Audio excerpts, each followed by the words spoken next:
നമുക്ക് കേരളത്തിന് ആശ്വാസകരമായ റെയിൽവേ വാർത്തകൾ വരുന്നു എന്നതാണ് സന്തോഷം പകരുന്നത്. ഇതുകൂടി കേട്ടിട്ട് ഉറങ്ങിക്കൊള്ളൂ. ഷൊർണൂർ എറണാകുളം പാത 3 വരിയാക്കുമെന്ന് കേന്ദ്ര റെയിൽവേ മന്ത്രി അശ്വിനി വൈഷ്ണവ് പറയുന്നു. എറണാകുളം കായംകുളം പാതയും അതുപോലെ കായംകുളം തിരുവനന്തപുരം പാതയും വികസിപ്പിക്കും. ശബരി റെയിൽപാതയുടെ നിർമ്മാണം ഉടൻ ആരംഭിക്കുമെന്നാണ് മന്ത്രി നൽകുന്ന സൂചന. ഭൂമി ഏറ്റെടുക്കൽ വേഗത്തിലാക്കാൻ സംസ്ഥാന സർക്കാരിനോട് ആവശ്യപ്പെട്ടതായും റെയിൽവേ മന്ത്രി അശ്വിനി വൈഷ്ണവ് പറഞ്ഞു. ഡൽഹിയിൽ നിന്ന് വിവരങ്ങളുമായി ആർ അച്യുതൻ തത്സമയം ചേരുകയാണ്. അച്യുതൻ, പ്രൈം ടൈമിലേക്ക് സ്വാഗതം. പറയൂ.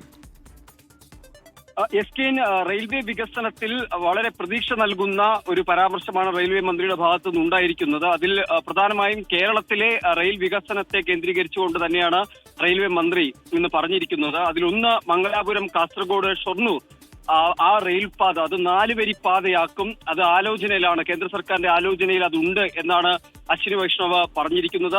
ആ അത്യാധുനിക സംവിധാനങ്ങൾ ഉപയോഗിച്ചുകൊണ്ട്, അതായത് കവച് സിസ്റ്റം, അത്യാധുനിക സിഗ്നൽ സംവിധാനങ്ങൾ ഉൾപ്പെടെ ഉപയോഗിച്ചുകൊണ്ടായിരിക്കും ആ റെയിൽപാത നിർമ്മിക്കുക എന്നും മന്ത്രി പറയുന്നു. ഒപ്പം അങ്കമാലി ശബരിമല റെയിൽപാതയ്ക്ക് മുൻഗണന നൽകും.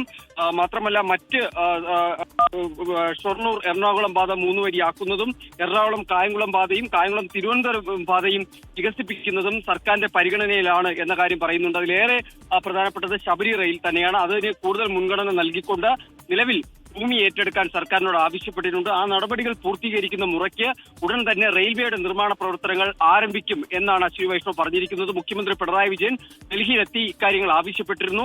അത് സർക്കാർ സ്വീകരിച്ചുകൊണ്ട്, കേന്ദ്ര സർക്കാർ സ്വീകരിച്ചുകൊണ്ട് തന്നെ എല്ലാ നടപടികളും ഉടൻ ആരംഭിക്കും എന്നതാണ് അദ്ദേഹം പറഞ്ഞിരിക്കുന്നത്. SKN.